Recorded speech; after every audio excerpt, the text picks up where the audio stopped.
Tell me who you are. Grace out of CBS. Okay, Do you, have what's any, your question? do you have any reaction to federal DEI employees being put on leave at the end of the day? The federal DEI employees are being put on the leave? Yeah. I think the American people have spoken very clearly that the best way to stop discriminating against people on the basis of race or gender is to stop discriminating against people on the basis of race and gender. The truth is the American people don't think about race or gender nearly as much as some folks in Washington want to pretend. They think more about merit. They think about character. They understand that souls have no color. And most Americans approach race and gender in a commonsensical way. They think, to a bear, we all taste like chicken. In the past, I personally don't believe that race or gender should be used to either help a person or to harm a person. The past 4 years under President Biden, it was the exact opposite. And I think what you're going to see under President Trump reacting to the feelings of the American people is to go back to a race-neutral, gender-neutral system based on merit. Do you have any concerns about the allegations made in the affidavit about Pete Hegseth from his former sister-in-law? Have you had a chance to review that? I've seen this movie before. I saw it in the Kavanaugh hearings.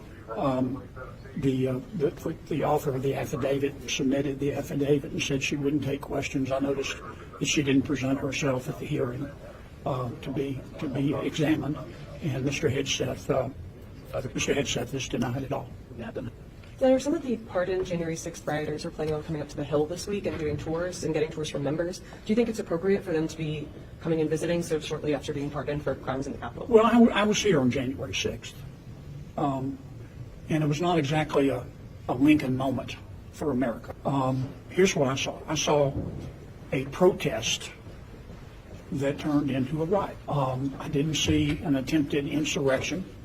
I saw a protest that got out of hand. I probably would have done things differently than President Trump did. I understand his point of view. I think he feels that people who participated in that protest, which became a riot, were punished excessively because of their politics. I understand that. I'm not saying it's true or not true. I would have preferred the president to look at each case individually, case by case, and separate out those acts of nonviolence and those acts of violence. And with respect to the acts of violence, to look at each case individually and say, well, was the punishment proportionate to the crime? President Trump chose not to do it that way. Do you have concerns about them coming and visiting the Capitol this week? I gave you the best answer I could. Anybody else? Thank you, sir. Appreciate it. Thank you very much, sir. Thank you.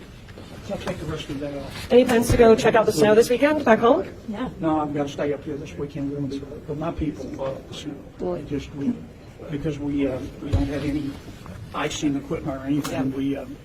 Our governor's told everyone to stay home, and they have. And in my state, when you're told to stay home, the first thing you think of is cocktails. So we're having a good time. My people are having a good time. I noticed there was a video on Twitter where, are you familiar with an airboat? Skims across the top of the wall. Somebody got out his airboat or her airboat, and they're skimming across the top of the snow. My people are very innovative, and they know how to have a good time. Thank you, sir.